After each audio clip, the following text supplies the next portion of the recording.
ده آداره به روجا جلین کردی هاتیه ناس کرنو هر دوی روجه دا کرد ل کردستان باشور گرنگی وان جلان دادن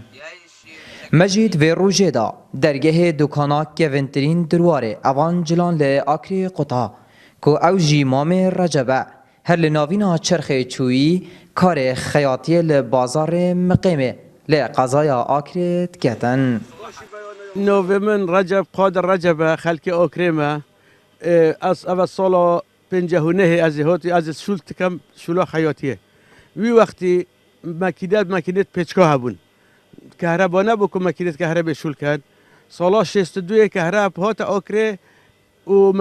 موتور مدانان مپ موتور شلت کرد موتورت کهربا وی وقتی خرپش ما برگیز بود کرتاکو شلوال آکره قضا آکره بس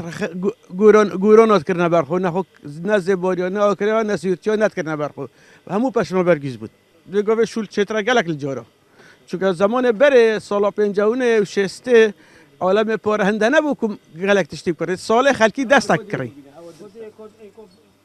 مام رجب نهود جیه 67 سالان دایاو چند بر به سال و چونه بچه کار دورینا جلین کردی البردلی شیرین دردبه حتی سال 74 از شما چاش من مکینه خوب ملی خوب کرد گل خود بره هر چه عرض شو ملی داد نشود کرد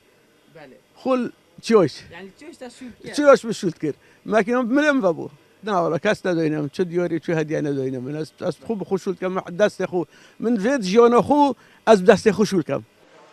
اف کریاره جبوی چیکرنا جلین کردی هاتیه و بوم بحث مام رجب کتن بور بك هندي من بيلا مامي رجب البوجري اوكري خياطيوت كتن خياطيوي نعني دبر الجندال بمنطقة برور يا المنطقة اوكري دور بريت اوكري خسر دونا مامي رجب كان وخياطك قالك بوشه